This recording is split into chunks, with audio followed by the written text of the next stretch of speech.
kay Satanas awililigtas. Iyong tunghan kaming nananambitan, at ang lupang iyong tinapakan. Tulong mo'y ilawit sa amin, Maria, ngayon at sa amin kamatayan.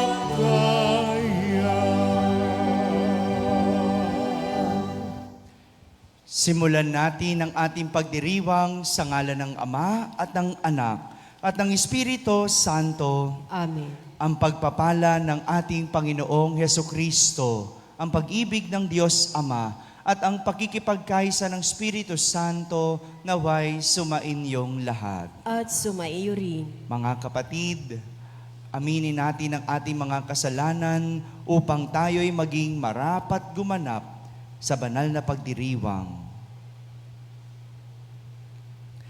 Inaamin ko sa makapangyarihang Diyos At sa inyo, mga kapatid, na luba akong nagkasala sa isip, sa salita, at sa gawa, at sa aking pagkukulang. Kaya isinasamo ko sa mahal na Birheng Maria, sa lahat ng mga anghel at mga banal, at sa inyo, mga kapatid, na ako'y panalangin sa Panginoong ating Diyos. Kawan tayo na makapangyarihang Diyos, patawarin tayo sa ating mga kasalanan at patnubayan tayo sa buhay na walang hanggan. Amen.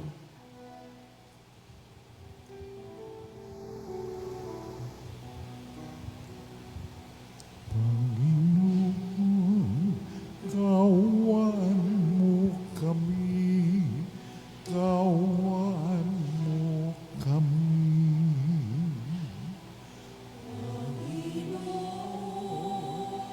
Kawan mo kami, kawan mo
kaitaasan, papuri sa Diyos.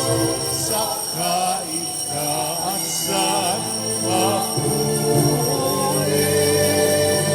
sa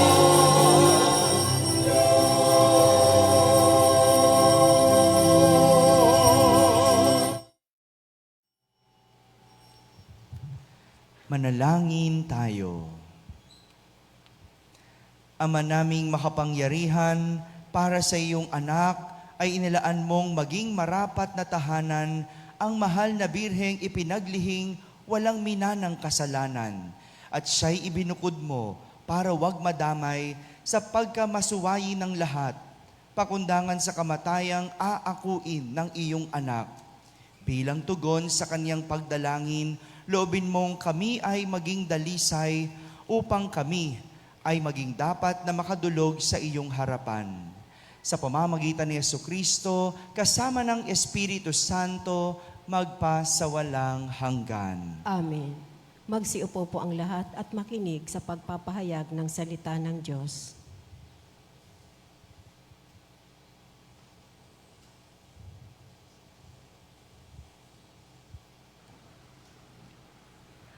Pagbasa mula sa aklat ng Henesis. Pagkakain ni Adan sa bunga ng puno, tinawag siya ng Panginoon at tinanong, "Saan ka naroon?" "Natakot po ako nang marinig ko kayong nasa hardin. Nagtago po ako sapagkat ako'y hubad," tugon ng lalaki. "Sinong may sabi sa iyong, hubad ka?" Tanong ng Diyos.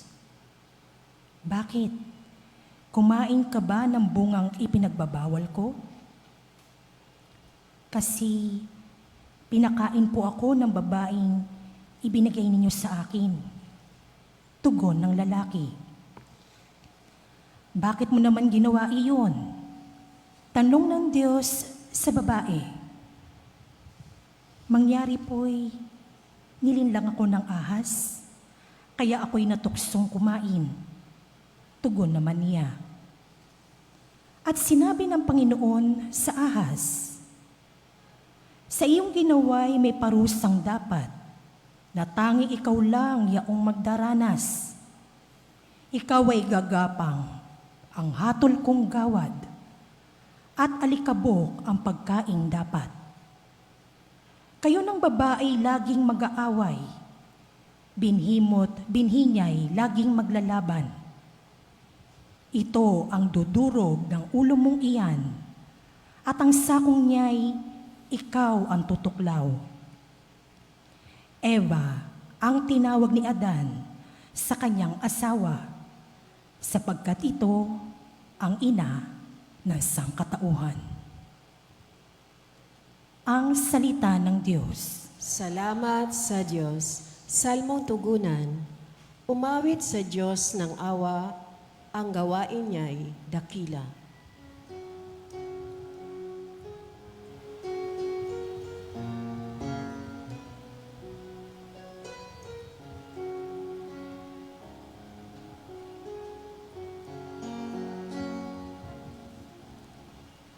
Umawit sa Diyos ng awa,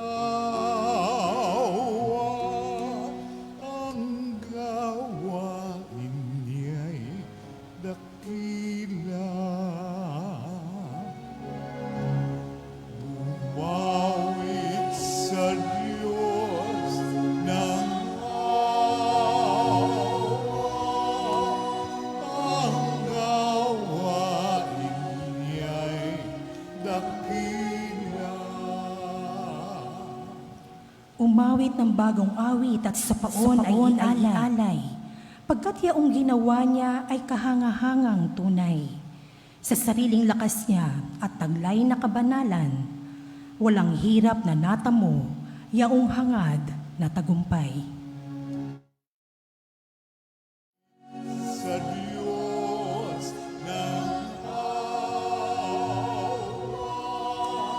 ang gawain niya'y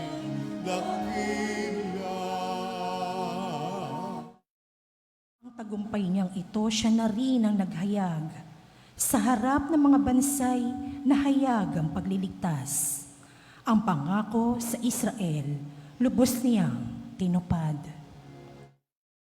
Awit sa Diyos ng awa, ang gawain niya'y dakila. Tapat siya sa kanila at ang pag-ibig ay wagas. Ang tagumpay ng ating Diyos kahit saan ay namalas. Magkaingay na may galak, yaong lahat sa daigdig. Ang puon ay buong galak, na purihin sa pag-awit. Awit sa Diyos ng awa, ang gawain niya'y dakila.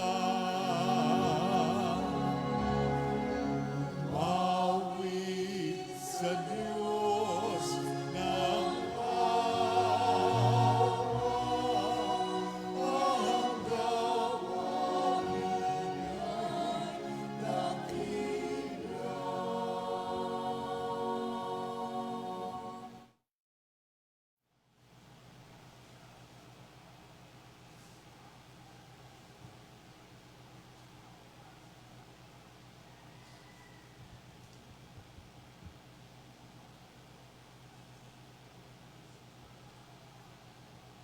Pagbasa mula sa sulat ni Apostol San Pablo sa mga taga-Efeso. Magpasalamat tayo sa Diyos at Ama ng ating Panginoong Heso Kristo. Pinagkalooban niya tayo ng lahat ng pagpapalang espiritual dahil sa ating pakikipag-isa kay Kristo. At sa ating ngang pakikipag-isang ito, hinirang na niya tayo bago pa nilikha ang sanlibutan upang maging banal at walang kapintasan sa harapan niya. Dahil sa pag-ibig ng Diyos, tayo kanyang itinalaga upang maging mga anak niya sa pamamagitan ni Heso Kristo. Iyan ang kanyang layunin at kalooban. Purihin natin siya dahil sa kanyang kahangahangang pagkalinga sa atin sa pamamagitan ng kanyang minamahal na anak.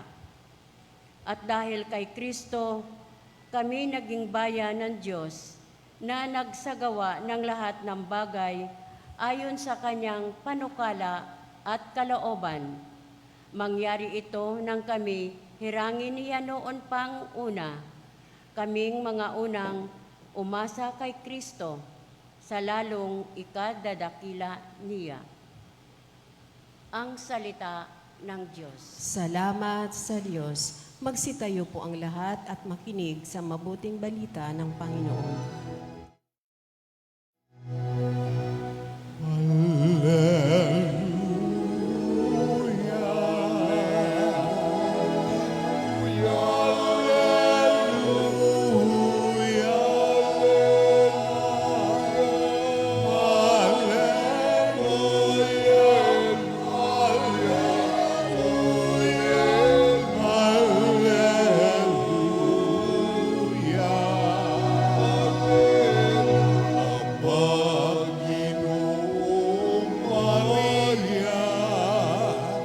Napupuno ka ng grasya, Diyos ay kapiling mo tuwina. Alleluia,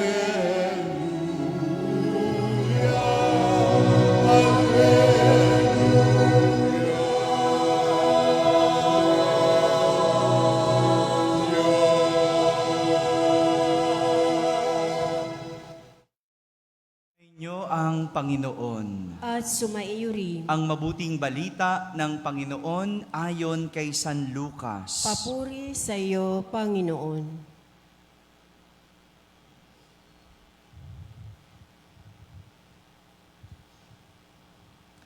Noong panahong iyon, ang Anghel Gabriel ay sinugo ng Diyos sa Nazareth, Galilea, sa isang dalaga na ang pangalan ay Maria. Siya'y nakatakdang ikasal kay Jose, isang lalaki buhat sa lipi ni Haring David. Paglapit ng anghel sa kinaroroonan ng dalaga, binati niya ito, "Matuwa ka, ikaw ay kalugod-lugod sa Diyos." Wika niya, "Sumasayo ang Panginoon." Nagulumihanan si Maria sa gayong pangungusap at inisip niyang mabuti kung ano ang kahulugang iyon. Kaya't sinabi sa kanya ng anghel, "Huwag kang matakot, Maria, sapagkat kinalulugdan ka ng Diyos. Makinig ka, ikaw ay maglilihi at manganganak ng isang lalaki, at siya'y tatawagin mong Jesus. Magiging dakila siya at tatawaging anak ng kataas-taasan. Ibibigay sa kanya ng Panginoong Diyos ang trono ng kanyang amang si David. Maghahari siya sa angkan ni Jacob magpakailanman, at ang kanyang paghahari ay walang hanggan." "Paanong mangyayari ito, gayong ako'y dalaga?" tanong ni Maria. Sumagot ang anghel, "Bababa sa iyo ang Espiritu Santo, at lililiman ka ng kapangyarihan ng kataas-taasan, kaya't banal ang ipanganganak at tatawaging anak ng Diyos. Natatandaan mo ang kamag-anak mong si Elizabeth? Alam ng lahat na siya'y baog, ngunit naglihi siya sa kabila ng kanyang katandaan. At ngayoy, ika-6 na buwan na ng kanyang pagdadalang tao, sapagkat walang hindi mapangyayari ang Diyos." Sumagot si Maria, "Ako ay alipin ng Panginoon. Mangyari sa akin ang iyong sinabi." At nilisan siya ng anghel. Mga kapatid, ang mabuting balita ng Panginoon. Pinupuri ka namin, Panginoong Hesukristo. Magsiupo po ang lahat at ating pakinggan ang homilya. Isang magandang umaga po sa inyong lahat. Magandang umaga rin sa lahat ng mga nasa barangay na nakakapakinig ng ating banal na misa, sa lahat ng mga nasa tahanan na nagsisimba via online, sa lahat ng nasa abroad, isang magandang araw po sa inyong lahat. Ngayong araw na ito, pinagdiriwang po natin ang dakilang kapistahan ng kalinis-linisang paglilihi sa mahal na Birheng Maria.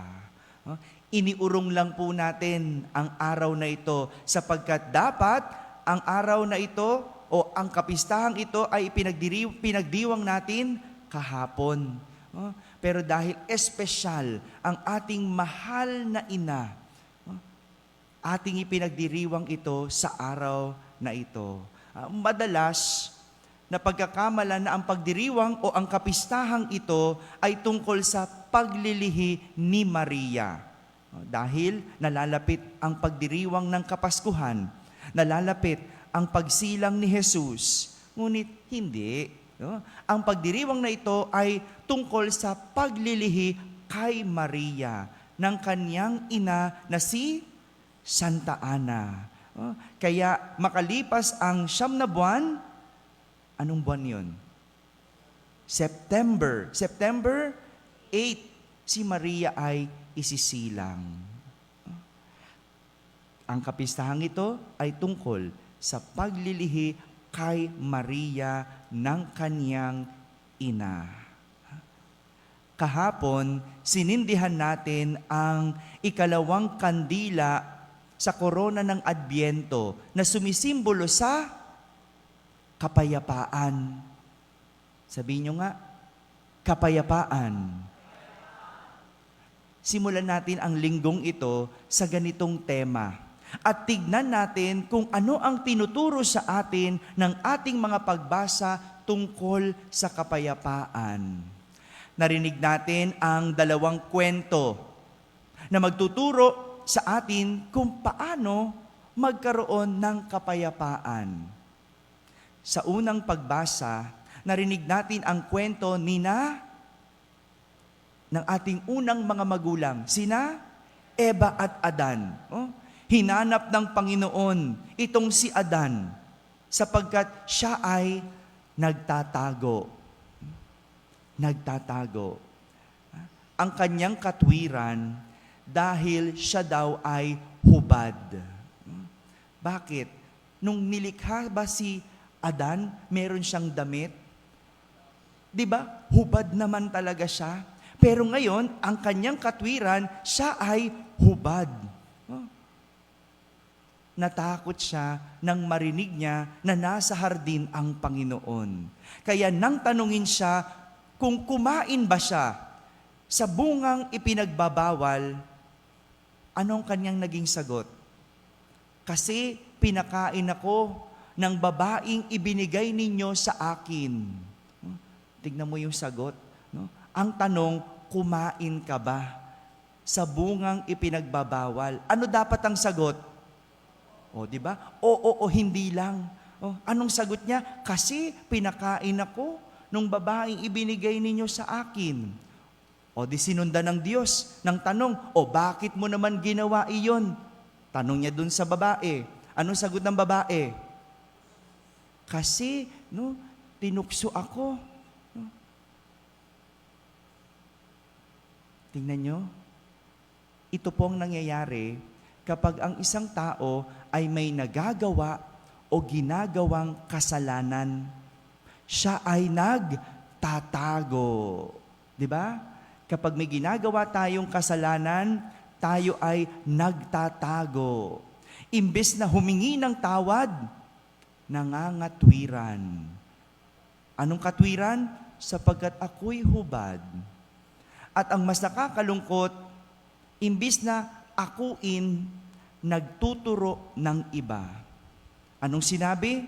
Kasi pinakain ako ng babaeng ibinigay ninyo.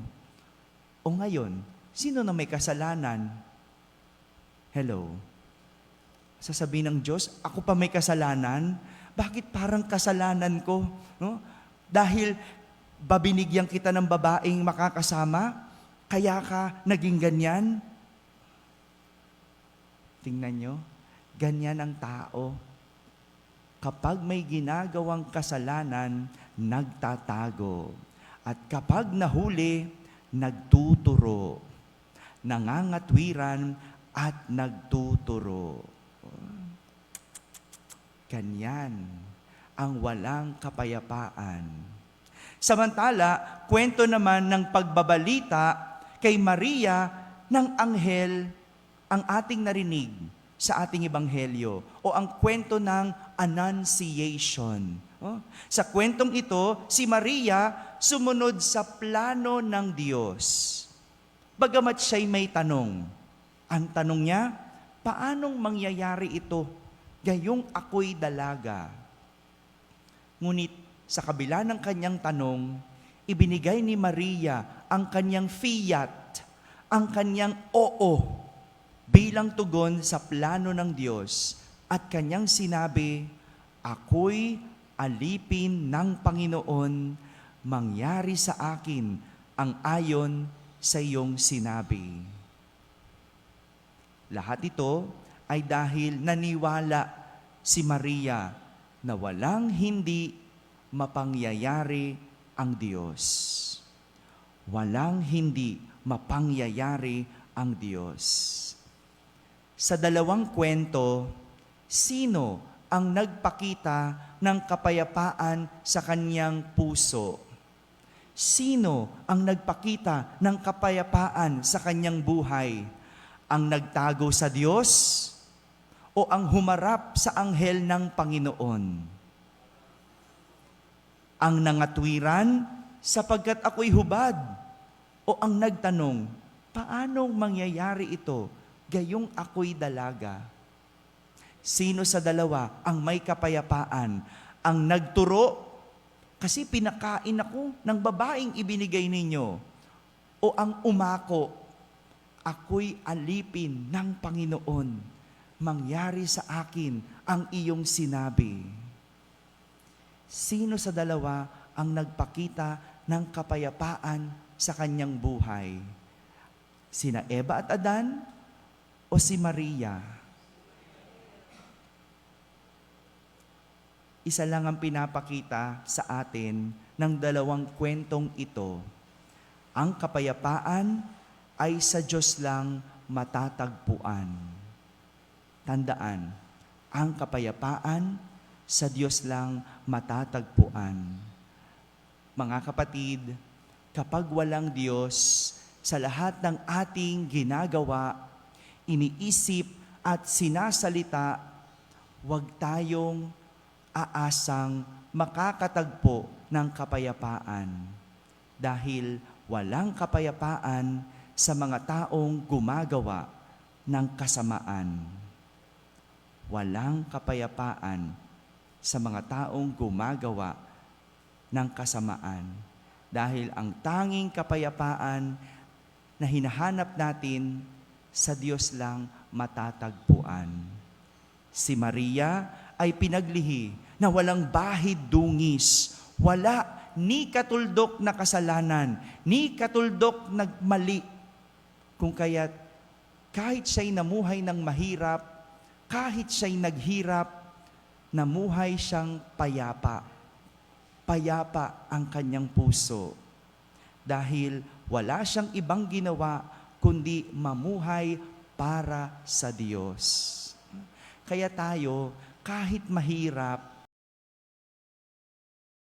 basta ilagay ang puso at isip sa Diyos, tayo ay payapa. Tayo ay magiging payapa. Ilagay mo yung isip at puso mo sa kung ano-ano at kung kani-kanino, sigurado, sira ang kapayapaan. Aaminin ko, di ba, nakwento ko, noong mga unang linggo ko dito sa ating parokya, ano laman ang isip ko? Koleksyon, pera. Kaya wala akong kapayapaan eh. Nagigising ako ng madaling araw. Kasi isipin ko, naku, paano yung pambayad? Paano yung scholars? Paano yung feeding? Nagkamali rin ako. Naalis ko, nakalimutan ko na tanging sa Diyos lang matatagpuan ang kapayapaan. Kung ilalagay ang isip at puso sa Diyos, hindi mangyari o hindi malayong hindi mangyaring magkaroon ng kapayapaan. Mga kapatid, tandaan, sa Diyos lang matatagpuan ang kapayapaan. Amen? Amen. Magsitayo po ang lahat.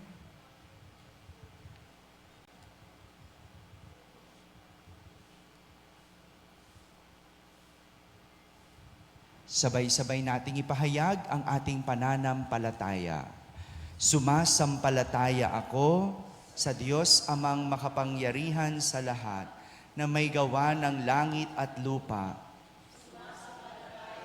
Kay Jesucristo, iisang anak ng Diyos, Panginoon nating lahat, nagkatawang tao siya lalang ng Espiritu Santo, ipinanganak ni Santa Mariang Birhen, pinagpakasakit ni Poncio Pilato, ipinako sa krus, namatay, inilibing, nanaog sa kinaroroonan ng mga yumao, nang maikatlong araw na buhay na magmuli, umakyat sa langit, naluluklok sa kanan ng Diyos amang makapangyarihan sa lahat. Doon magmumulang paririto at huhukom sa nangabubuhay at nangamatay na tao. Sumasampalataya naman ako sa Diyos Espiritu Santo, sa banal na simbahang katolika, sa kasamahan ng mga banal, sa kapatawaran ng mga kasalanan, sa pagkabuhay na muli ng mga namatay na tao, at sa buhay na walang hanggan. Amen. Sa kalinis-linisang paglilihi sa Kanya, nahahayag si Maria bilang ikalawang Eva. Siya ang bagong simula ng Diyos para sa ating lahi. Sa ating pagpaparangal sa Kanya sa araw na ito, samahan natin siya sa panalangin sa ating Ama at lumikha. Ating sambitin sa bawat panalangin, Ama, loobin mong parangalan ng aming buhay ang iyong kapangyarihan.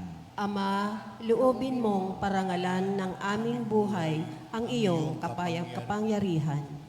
Ang simbahan naway lumagong patungo sa kaganapan ni Maria ang ating hantungan at pag-asa. Manalangin tayo sa Panginoon. Ama, loobin mong parangalan ng aming buhay ang iyong kapangyarihan. Sa pananalangin at pagtitika sa kasalanan, marating nawa ng mundo ang panahon ng kapayapaan na siyang tagumpay ng puso ni Maria. Manalangin tayo sa Panginoon. Ama, loobin mong parangalan ng aming buhay ang iyong kapangyarihan. Ang mga may busilak na puso, naway magtaguyod ng matuwid na pamumuhay at pagkakasundo sa buong lipunan.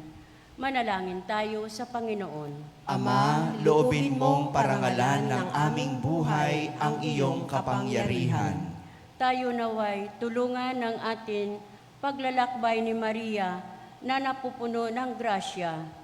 Manalangin tayo sa Panginoon. Ama, loobin mong parangalan ng aming buhay ang iyong kapangyarihan.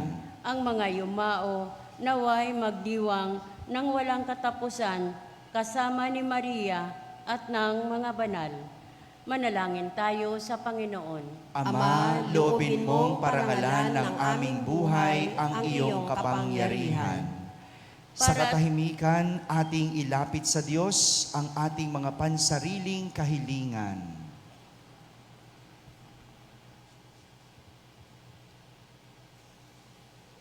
Sama natin sa ating panalangin ang lahat ng mga tumutulong at sumusuporta sa ating parokya. Manalangin tayo sa Panginoon. Ama, loobin mong parangalan ng aming buhay ang iyong kapangyarihan. Ama at lumikha, dinggin mo kami sa aming pananalangin na kasama ng kalinis-linisang Birheng Maria, hinirang bago pa man nilalang ang mundo, upang maging ina ni Jesus na iyong anak na nabubuhay at naghahari magpa sa walang hanggan. Amen. Magsiupo po ang lahat.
Magsitayo po.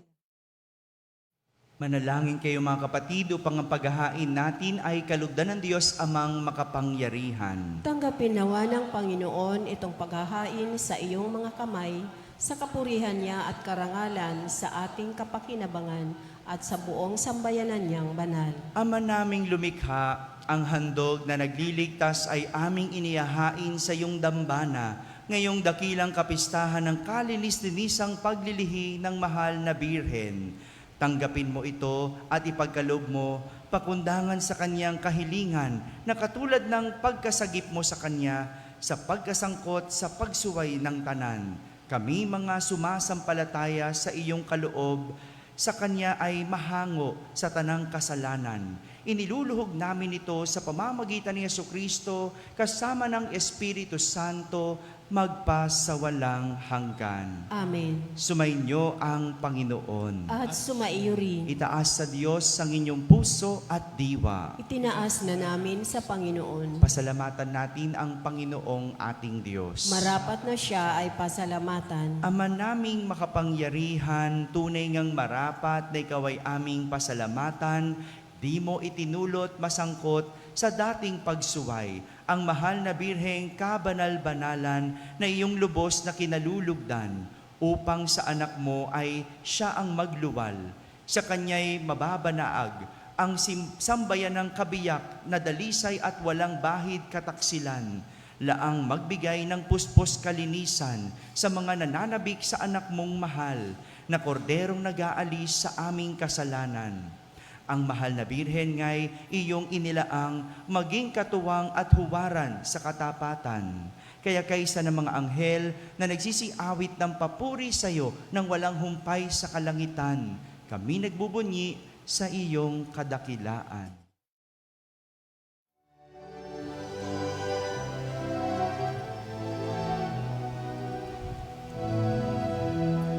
Santo, Santo, Santo, Panginoong Diyos, napupuno ang langit at lupa ng kadakilaan mo.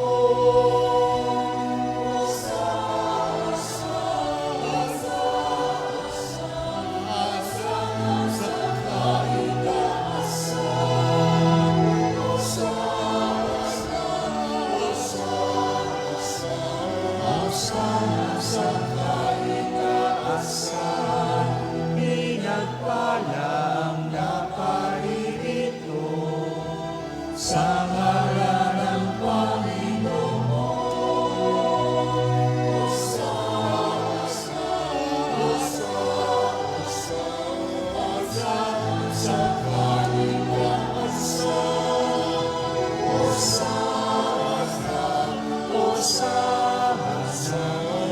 Hosana sa kaitaas. Magsiluhod po ang lahat. Ama naming banal, ikaw ang bukal ng tanang kabanalan. Kaya't sa pamagitan ng iyong Espiritu ay gawin mong banal ang mga kaloob na ito upang para sa amin ay maging katawan at dugo ng aming Panginoong Hesukristo. Bago niya, pinagtiis ang kusang loob na maging handog, hinawakan niyang tinapay, pinasalamatan kanya, pinaghati-hati niya iyon, iniabot sa kanyang mga alagad at sinabi, "Tanggapin ninyong lahat ito at kanin. Ito ang aking katawan na inihahandog para sa inyo."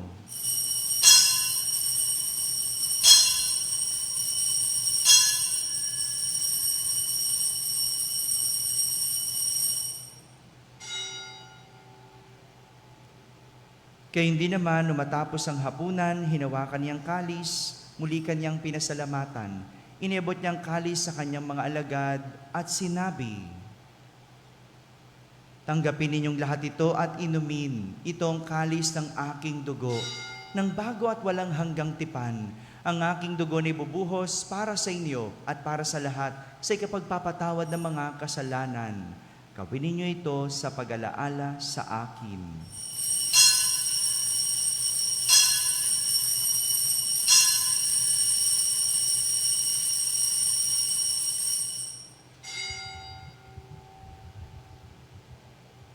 Ipagbunyi natin ang misteryo ng pananampalataya.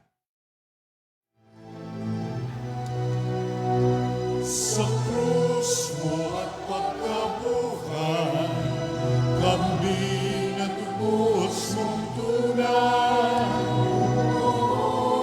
Jesus, namin mahal, iligtas mo kami tanan. Jesus, namin mahal, ngayon at magpakailan.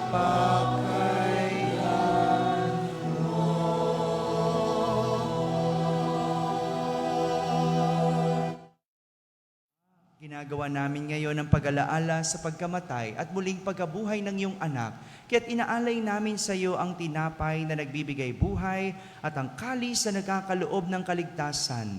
Kami nagpapasalamat dahil kami iyong minarapat na tumayo sa harap mo para maglingkod sa iyo.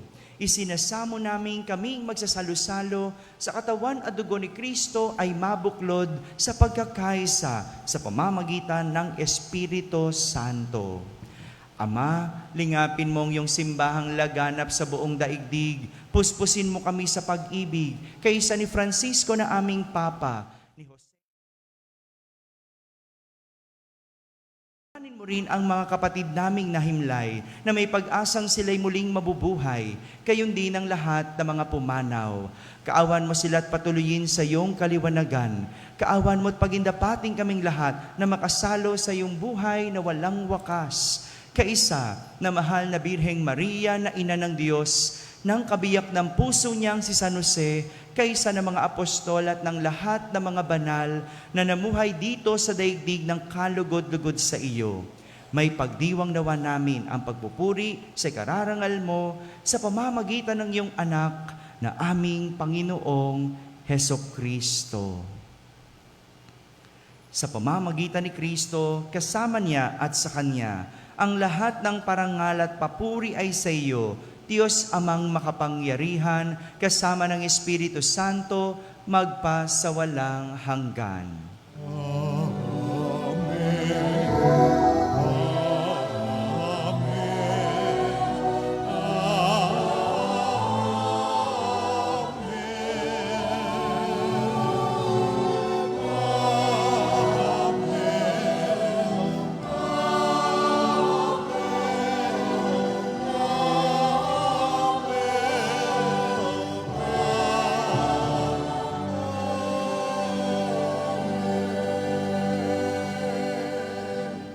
Sa tagubinin ng mga nakahagaling na utos at turo ni Jesus na Panginoon natin at Diyos, ipahayag natin ng lakas loob.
Hinihiyadya sa lahat na masama, pagkalooban ng kapayapaan araw-araw, iligtas sa kasalanan at ilayo sa lahat ng kapahamakan. Samantalang aming pinananabikan ang dakilang araw ng pagpapahayag ng tagapagligtas naming si Heso Kristo.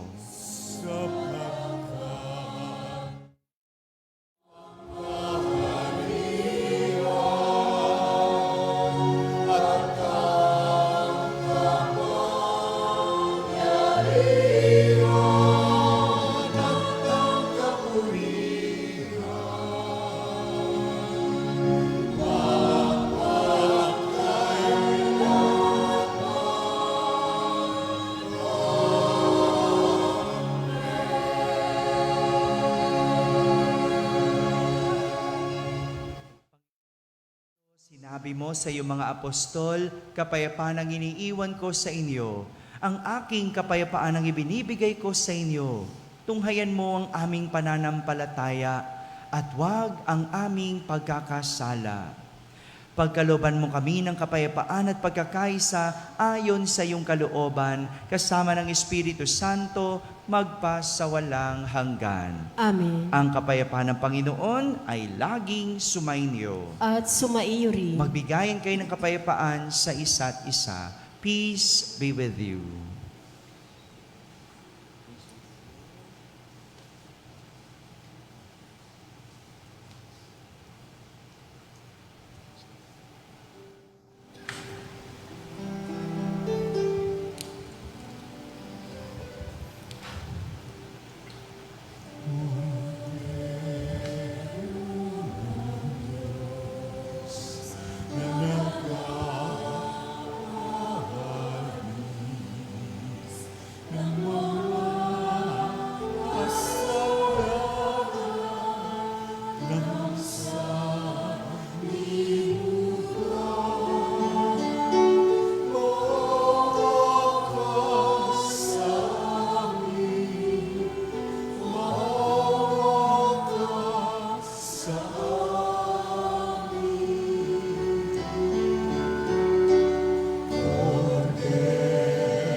Magsiluhod po ang lahat.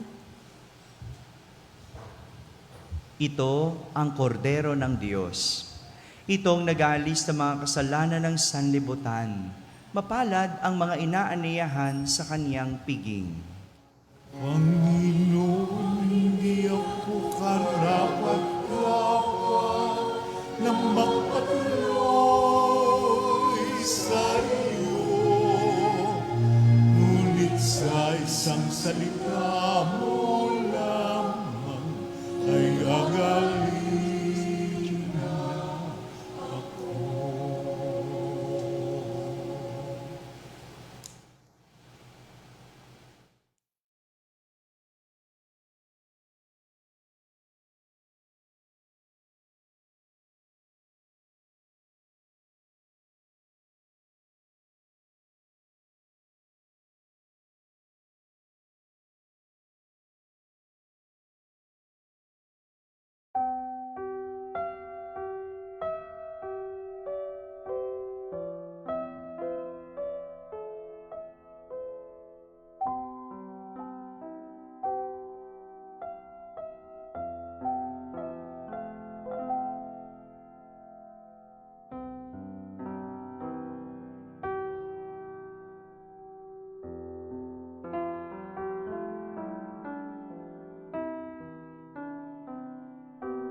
Manalangin tayo.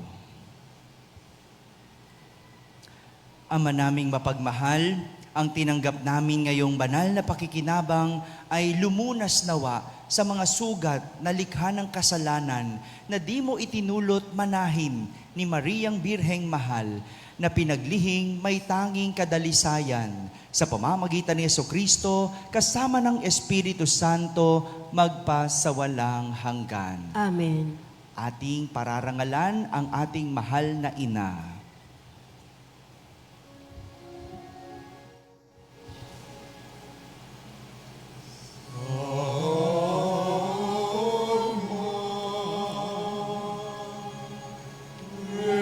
Redemptoris Mater,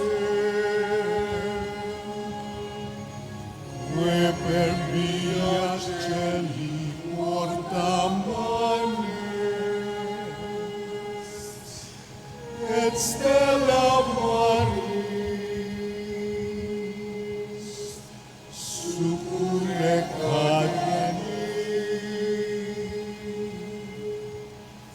Sugere qui cura popolo, doque genuisti,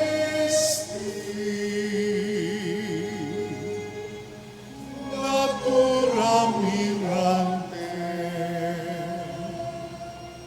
tu sanctum genitore,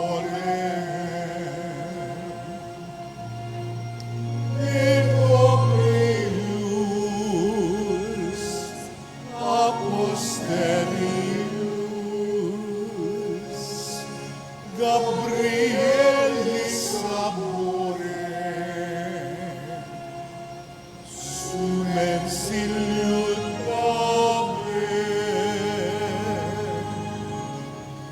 peccatorum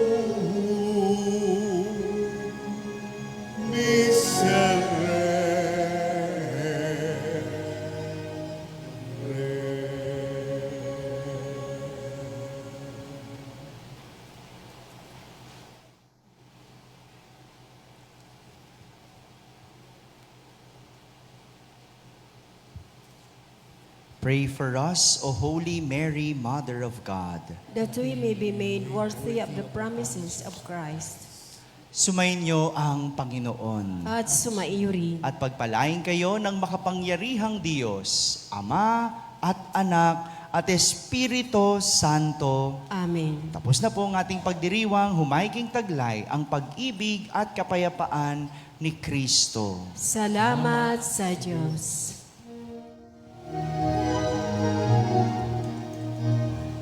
Pagkasa tayo'y maghihintay sa ating Diyos na may magliligtas at kay Jesus na siyang tanging gabay ng mga taong humahanap ng landas. Tayo'y hanapin nating kaligtasan, tanging kay Jesus ay mananag. Ang panahon ito dapat lahat sa pagsalubong kay Jesus kahit kailan. Kung pagkasa tayo'y maghihintay sa ating Diyos na may pagliligtas at kay Jesus na siyang tanging gabay ng mga taong humahanap ng landas.